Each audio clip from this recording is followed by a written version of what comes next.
Istana Kepresidenan akhirnya menjawab kekhawatiran Pansus DPR Pelindo II yang merekomendasikan agar Menteri BUMN Rini Sumarno dan Direktur Utama PT Pelindo II RJ Lino dicopot dari jabatannya. Sekretaris Kabinet Pramono Anung mengaku Presiden akan menyikapi isi rekomendasi Pansus Pelindo II secara objektif.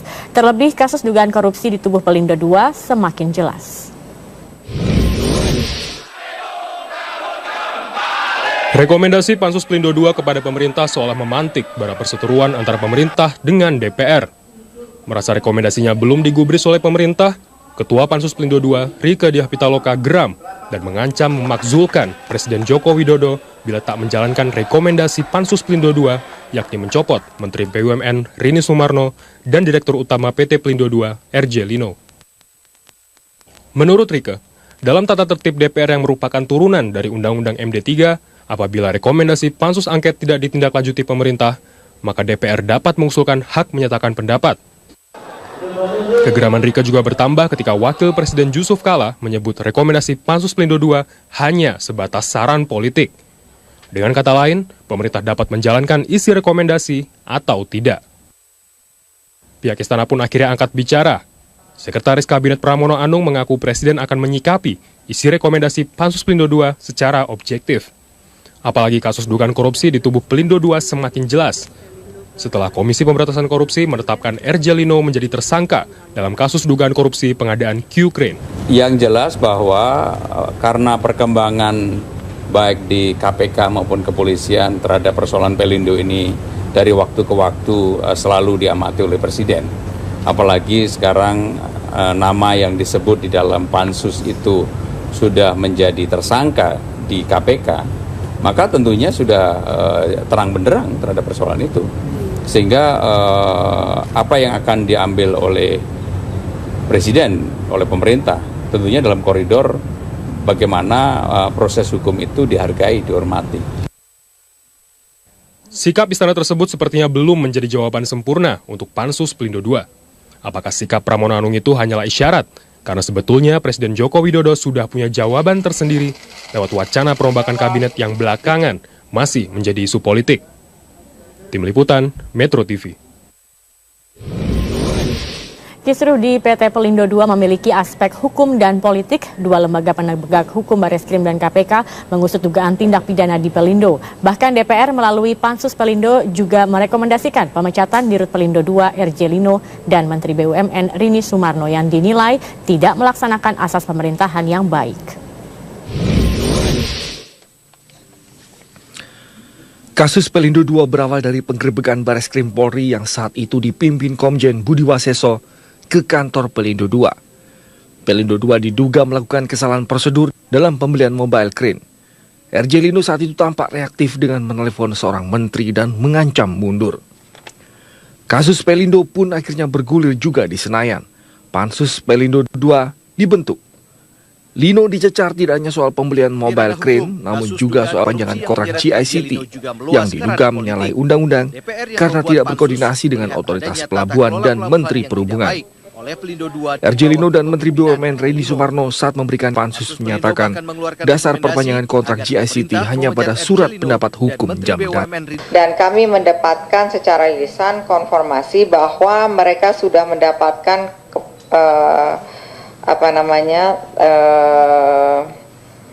pendapat dari Jamdatun kalau tidak salah, bahwa mereka tetap bisa meneruskan perpanjangan konsesi. Juga secara tertun. Namun Jamdatun Nur Rahmat saat memberikan keterangan di Pansus DPR justru membantah memberikan rekomendasi hukum terkait kerjasama pihak ketiga. Karena itu sepanjang Pelindo II itu bekerja sama atau mengajukan kontrak dengan pihak ketiga, ranah yang dikontrakkan adalah bukan ranah regulator, maka silakan. Tetapi kalau itu menjadi ranah regulator, maka harus ada izin pemerintah. Ini intinya. Oleh karena itu, Jamdatun dengan LO-nya sama sekali tidak pernah merekomendasikan kontrak dengan pihak tiga siapapun.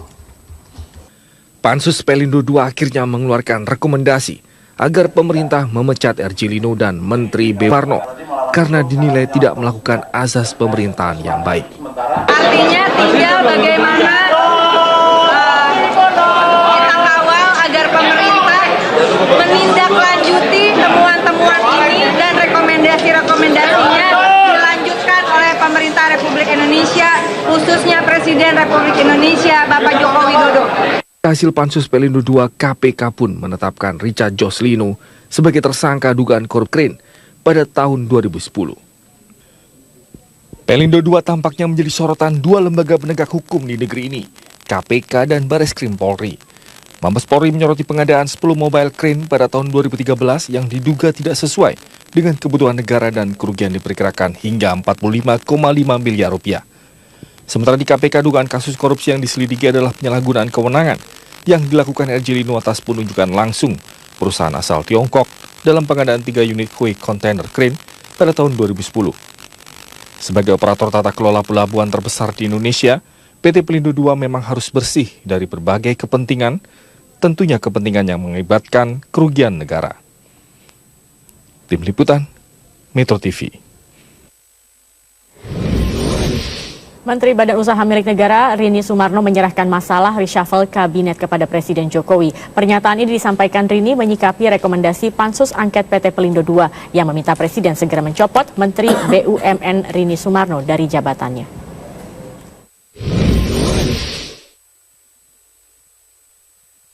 Ya, karena bukan saya, jadi tolong bicara langsung ke beliau karena beliau yang mempunyai hak prerogatif untuk itu.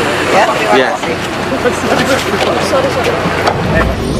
Pemirsa, Ketua Pansus Angket Pelindo II, Rieke Diah Pitaloka mengingatkan bahwa Presiden dapat dimakzulkan jika rekomendasi Pansus Angket Pelindo II tidak dilaksanakan. Namun, mengangkat dan mencopot menteri adalah hak prerogatif Presiden.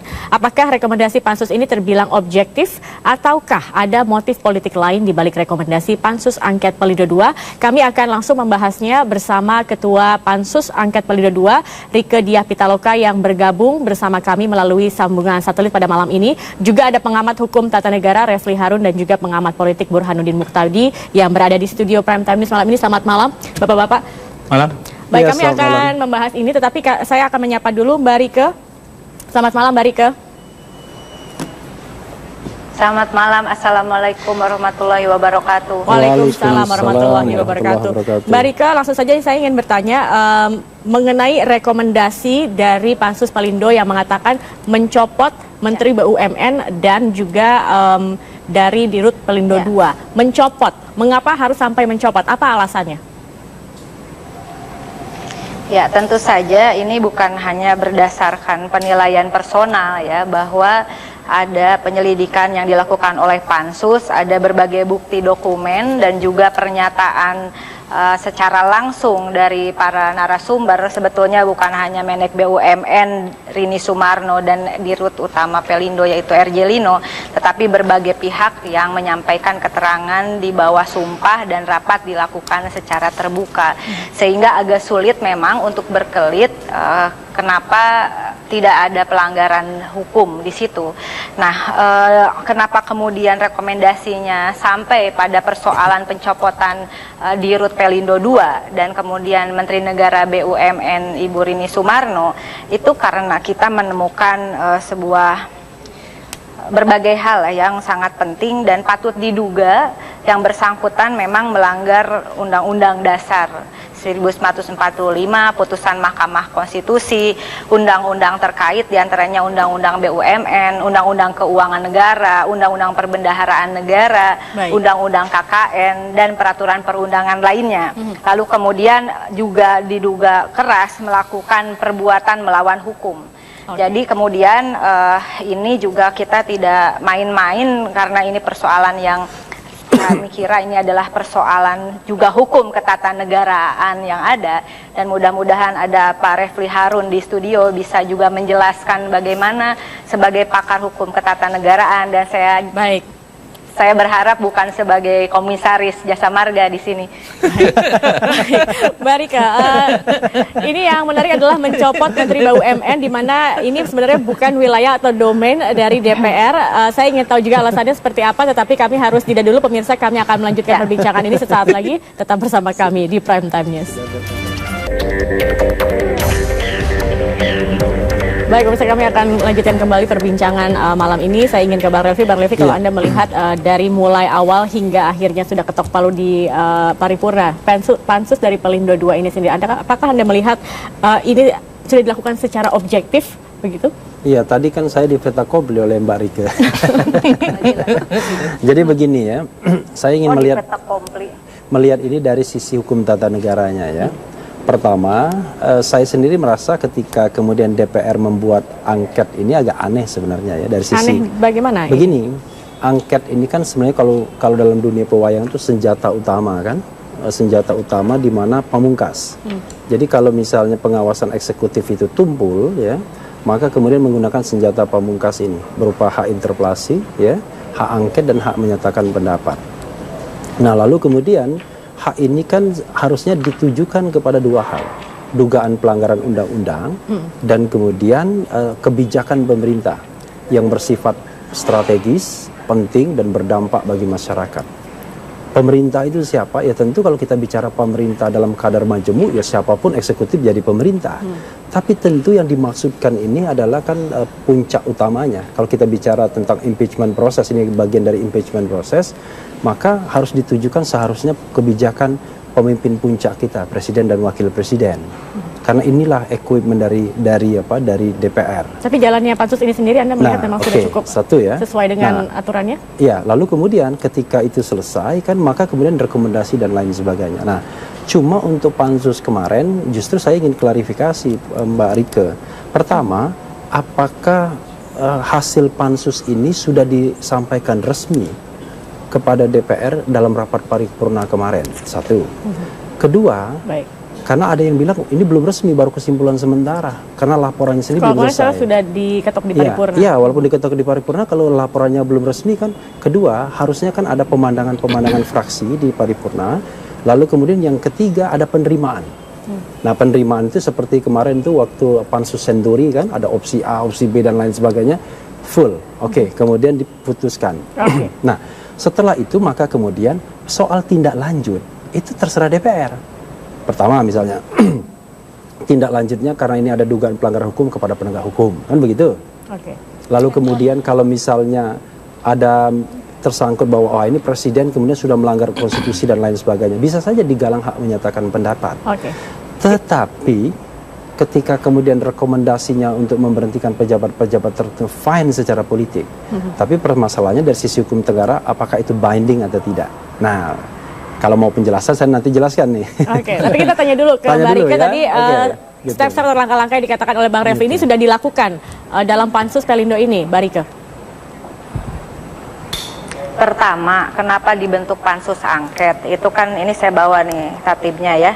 Ini turunan dari Undang-Undang MD 3. Ini karena menyangkut persoalan yang sangat penting, strategis dan berdampak luas pada kehidupan bermasyarakat, berbangsa dan bernegara, dan bertentangan dengan ketentuan peraturan perundangan ya. Jadi saya kira ada persoalan karena di Komisi 6 itu sudah panja aset bahkan ya juga sudah mengatakan beberapa hal terkait Pelindo II, lalu kemudian ada panja Pelindo juga di sana, sehingga karena tidak ada follow up yang cukup baik lalu DPR memutuskan dibentuk pansus angket.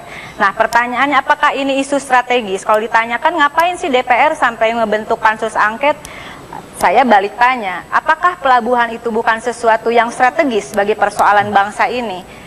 Kami meyakini bahwa yang namanya pelabuhan itu adalah simbol kedaulatan negara. Seluruh barang ekspor impor masuk itu melalui pelabuhan, ya termasuk pangan, termasuk kebutuhan industri dan sebagainya. Oleh karena itulah kemudian yang namanya presiden sempat marah besar terkait kasus pengadaan barang saja marah besar. Ini persoalan dwelling time dan sebagainya. dan itu kemudian di follow up oleh Menko Maritim, oleh pihak kepolisian. Kalau ini bukan isu yang strategis, kenapa juga Presiden sampai marah-marah? Artinya persoalan ini justru dibentuknya pansus angket ini memperkuat sikap politik Presiden sebetulnya. Nah, lalu kemudian apakah sudah resmi atau belum? Mungkin Metro TV masih memiliki arsip dokumentasi bagaimana sudah terjadi rapat paripurna tanggal 17 Desember kemarin ya, dan di situ disampaikan laporan. Apakah sudah selesai atau belum? Ada beberapa persoalan. Sudah selesai pada pengadaan barang.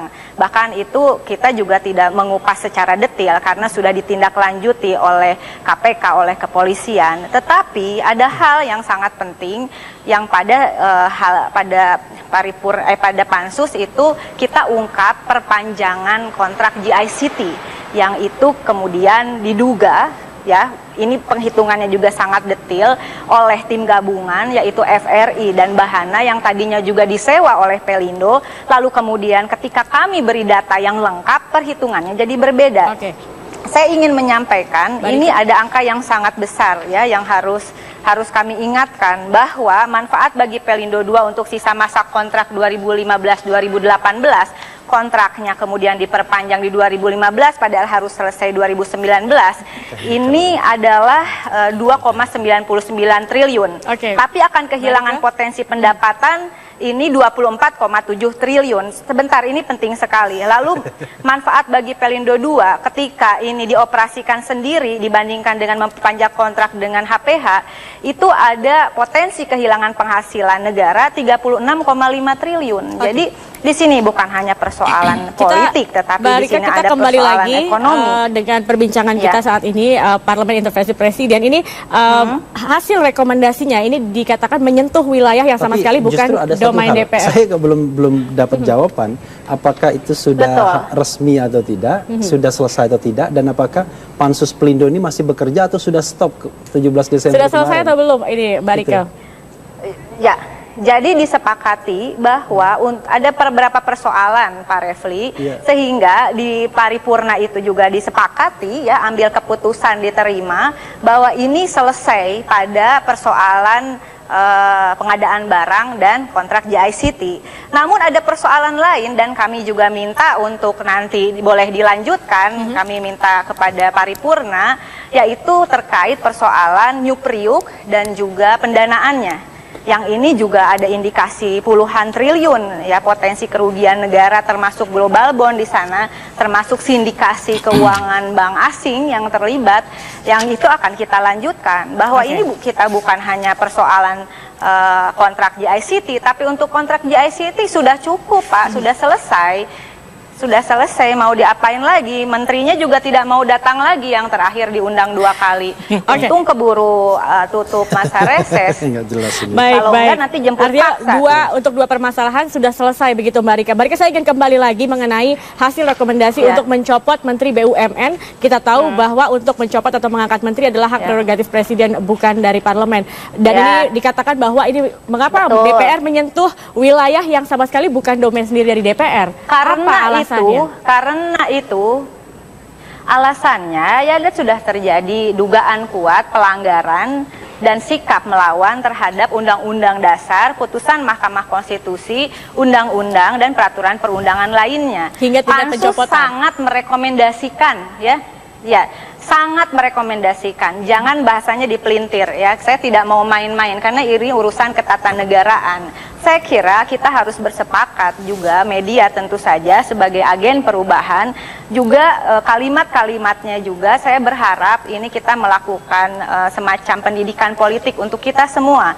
Bahasanya adalah sangat merekomendasikan, bukan mengancam. Sangat merekomendasikan kepada Presiden RI untuk menggunakan hak prerogatifnya, memberhentikan Rini Sumarno sebagai Menek BUMN. Nah, kalau mau kenapa alasannya, saya kira Pak Refli tidak usah mentertawakan saya, makanya dari tadi saya tanya, Anda sebagai pakar hukum tata Mbak Rika, saya ingin memberi kesempatan juga untuk Mas BUMN. Burhanuddin yang ada di sini untuk menanggapi juga kalau melihat. Tertawa juga Burhanuddin juga tertawa tadi. Bukan saya. Saya mendengar dari Burhanuddin saya tahu bukan komisaris BUMN. Oke, Mbak Rika, kita akan lihat dulu Mbak Itu teman saya. Burhanuddin sendiri melihat dari apa yang terjadi Pansus Pelindo hingga mengatakan bahwa untuk mencopot Menteri BUMN sebenarnya bukan ranah dari DPR, dan kemudian juga dikatakan jika tidak dilaksanakan Presiden ini bisa berujung dengan pemakzulan seperti itu. Anda melihatnya apa? Memang ada motif di balik ini atau gini, bagaimanapun sudah Pansus sesuaikah?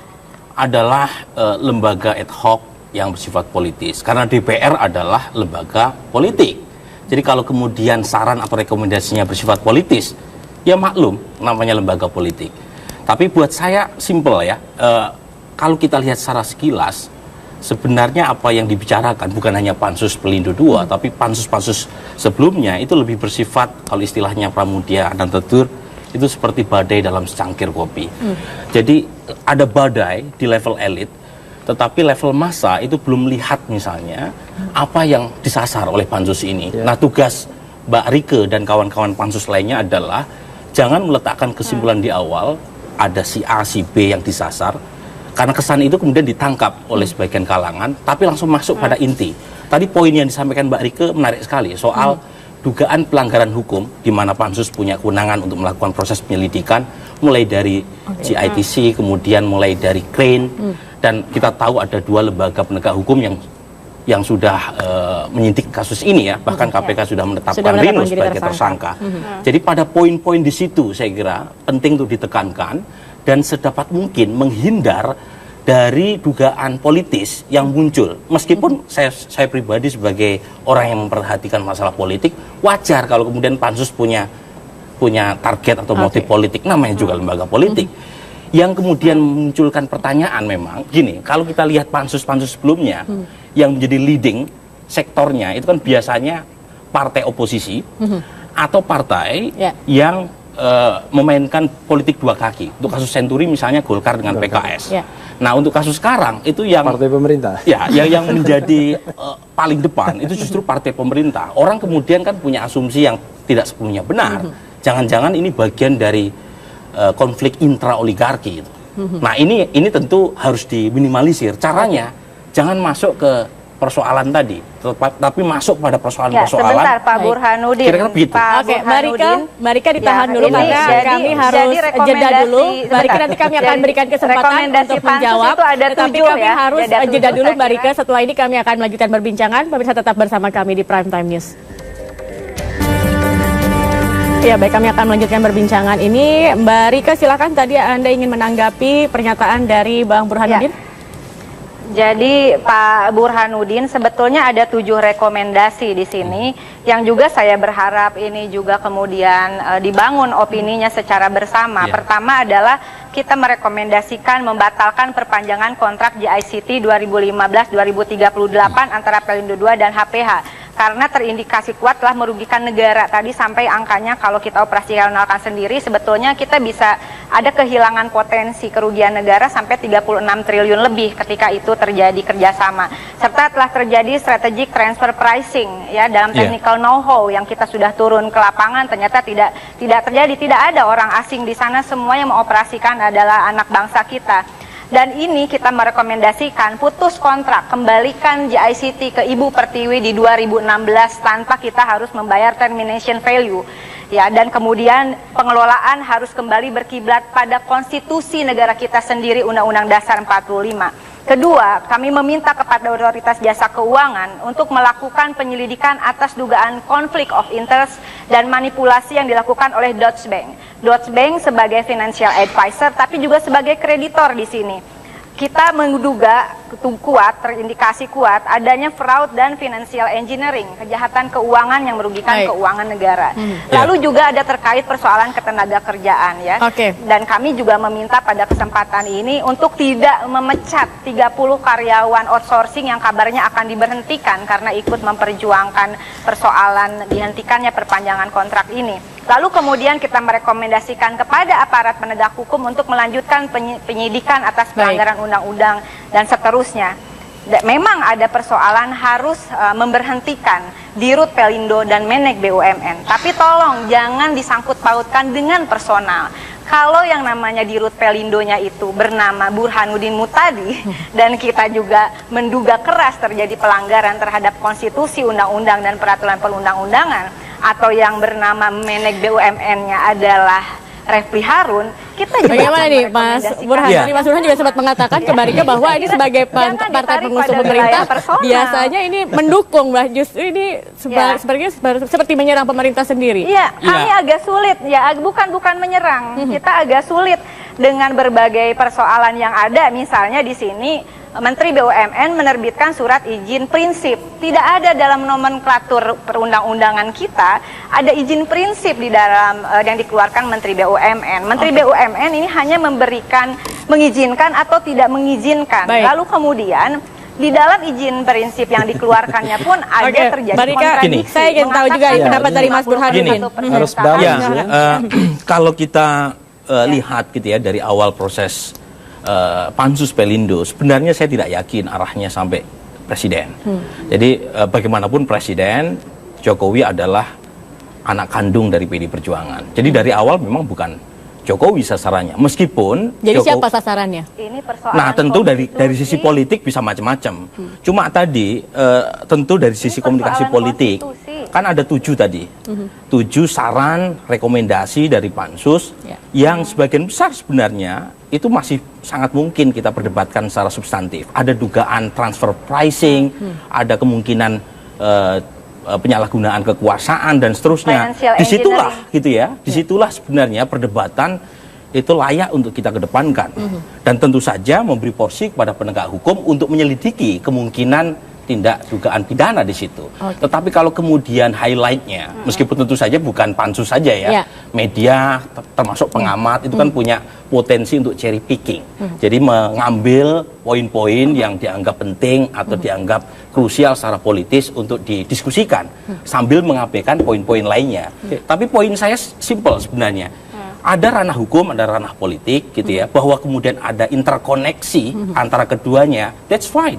Gitu ya. Jadi bagian politik memberi informasi ke bagian bisa hukum. saya tambahkan nggak? Jadi begini ya, kalau kita mau meletakkan ini dalam ranah ketatanegaraan yang saya pahami ya, jadi jauhkan dulu dari macam-macam target dan lain sebagainya. Pertama, memang angket itu adalah hak DPR. Terlepas mungkin saya tidak setuju bahwa ini kok ditujukan kepada hal yang begini ini, oke. That's fine ya, karena itu sudah diambil keputusannya. Tetapi dari sisi prosedur, selesaikan dulu kerjaan angket ini. Karena yang saya tahu panitia angket ini belum selesai bekerjanya. Karena biasanya setelah dia selesai bekerja ya, hasilnya itu berupa laporan panitia angket ya, itu harus disampaikan dulu kepada DPR dan setiap anggota menerimanya, mungkin membaca, lalu kemudian nanti di paripurna dilaporkan, lalu kemudian ada pandangan-pandangan fraksi. Rekomendasi yang sudah ada ini wajib. Belum selesai. Pandangan-pandangan fraksi. Lalu kemudian baru diambil keputusan apakah diterima atau tidak, diterima atau tidak hasil kerja angket ini. Nah, ini kerjanya belum selesai. Jadi tiba-tiba kemudian lompat ada kesimpulan awal yang kemudian dikatakan harus dilaksanakan. Ini kan ibaratnya pekerjaannya belum selesai, tapi kesimpulan mendahului dan wajib dilaksanakan. Satu. Yang kedua adalah, kalau kita bicara hukum tata negara dan politiknya, memang disitulah ada problem. Kenapa kemudian hak angket ini agak problematik dalam sistem ketatanegaraan dengan sistem pemerintahan presidensial. Kenapa?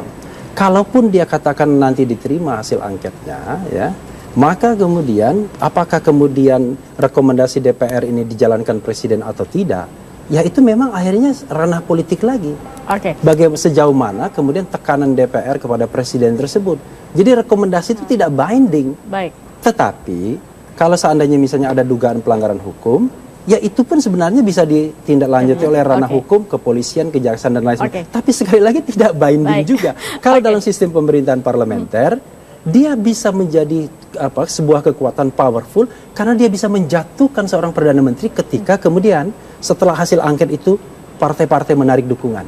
Itu yang membuat dia powerful jadinya. Bang Burhan, saya juga ingin tahu, banyak yang mengatakan bahwa ada dugaan, terutama dengan isu-isu yang begitu kencang bahwa akan ada lagi reshuffle di kabinet. Ini adalah salah satu juga tujuan untuk menjatuhkan seperti itu. Anda melihatnya seperti apa?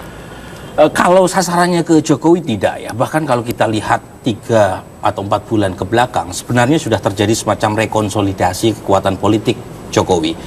Apalagi setelah PAN masuk ke dalam barisan pendukung koalisi Jokowi. Jadi praktis dari sisi elit, pada dasarnya Jokowi sudah mampu learning curve. Jadi belajar dari setahun untuk terakhir. reshuffle menteri, khususnya Rini sendiri.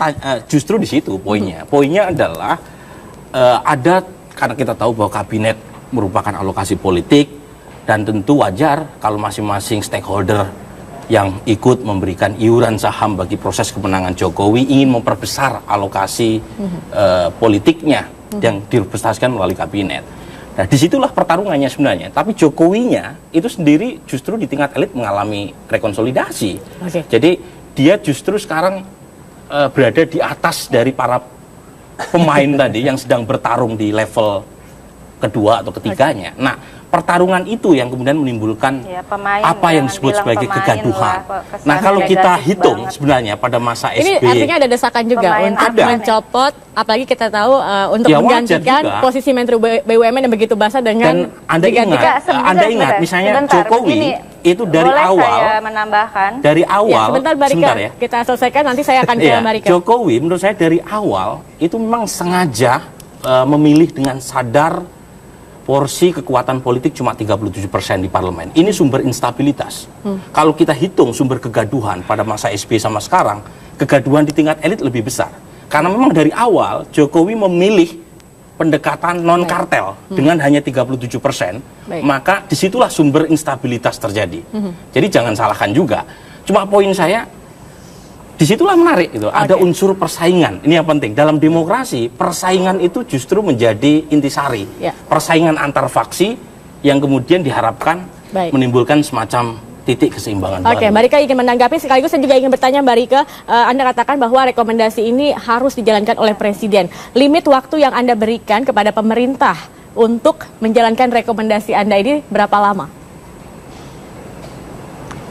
Kok jangan ditarik saya dong, itu ada aturannya. Bahwa rekomendasi tadi kan hak prerogatif presiden. Jadi jangan ditarik juga pada dua persoalan Lino dan Rini.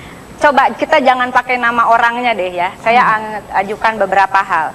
Menteri Negara BUMN, saya nggak akan sebut namanya siapa. Boleh namanya pakai nama Aura Kasih atau siapa terserah. Menteri Negara BUMN mengajukan sebentar, ini penting. Ini sebagai contoh untuk tidak sesat logika konstitusi kita. Menteri Negara BUMN mengajukan tambahan kenaikan upfront fee sebesar 15 juta US dollar. Lalu kemudian di persidangan Menteri BUMN mengatakan saya tidak menyebut angka, saya hanya mengarahkan. Tetapi itu tidak boleh dalam sistem peraturan perundang-undangan kita, dan ini terindikasi kuat melakukan pelanggaran terhadap undang-undang KKN gitu. Tidak bisa lalu tanpa ada perhitungan yang jelas, pengawasan, pembinaan yang menjadi tugas utamanya, dan ini juga ada bukti-bukti suratnya. Lalu kemudian mengatakan di dalam persidangan Menteri BUMN itu Sipulan mengatakan bahwa kontrak GICT tidak dicantumkan dalam RKAP dan mengatakan bahwa tidak harus selalu aktivitas BUMN itu ada di dalam RKAP.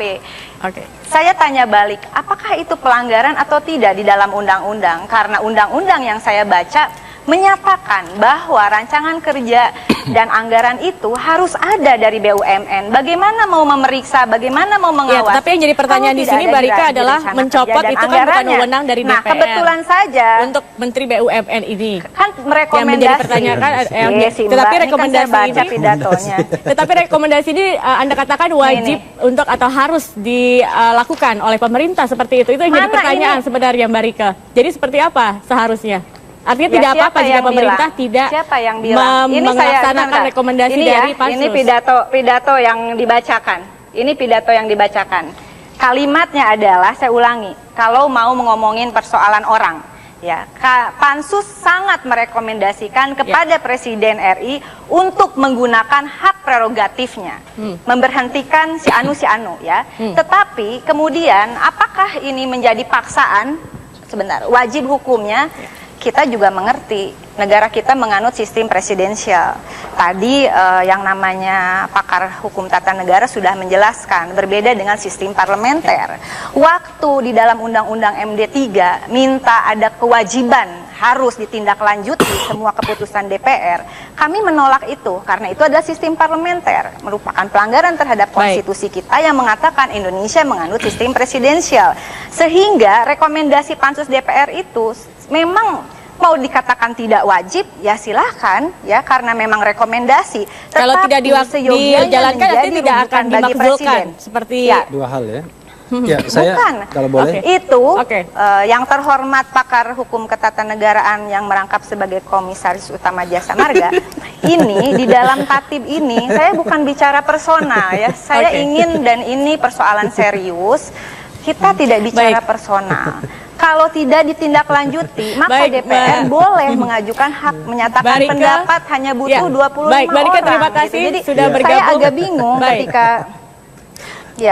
besok kita bahas yang lainnya dan tolong baca semuanya dulu sebelum melakukan komentar sehingga jelas. Baik, Mbak Rika terima kasih telah bergabung bersama kami di Prime Time News. Negara. Kalau Anda ingin tidak ditindaklanjuti, durasi kami terbatas, Mbak Rika. Itu saya kami harus tapi rekomendasi menyudahi DPR sudah perbincangan kita hari ini. Kita akan nanti ada lagi mungkin di lain kesempatan. Terima kasih Mbak Rika Diapitaloka sudah bergabung bersama kami. Bisa nggak satu menit? Singkat saja, Bang Refli. Waktu kita sudah benar-benar habis. Ini ada dua hal yang belum jelas ya. Pertama, kerja pansus ini belum berakhir loh. Karena dia belum berakhir, mestinya kan rekomendasi itu tidak perlu ada. Karena dia harus diterima dulu dalam sistem DPR sebagai keputusan DPR. Barulah kemudian tindak lanjutnya setelah laporan ini diselesaikan. Nah ini kan persoalannya, laporannya belum selesai, tiba-tiba ada kesimpulan rekomendasi awal dan lain sebagainya. Nah ini yang menjadi persoalan begitu loh. Kenapa publik bertanya, kenapa kok dipaksakan banget gitu? Belum selesai kok sudah ada rekomendasi. Kita akan lihat bagaimana kelanjutannya nanti. Terima kasih Bang Refli Harun dan juga Mas Burhanuddin Muhtadi sudah bergabung bersama kami.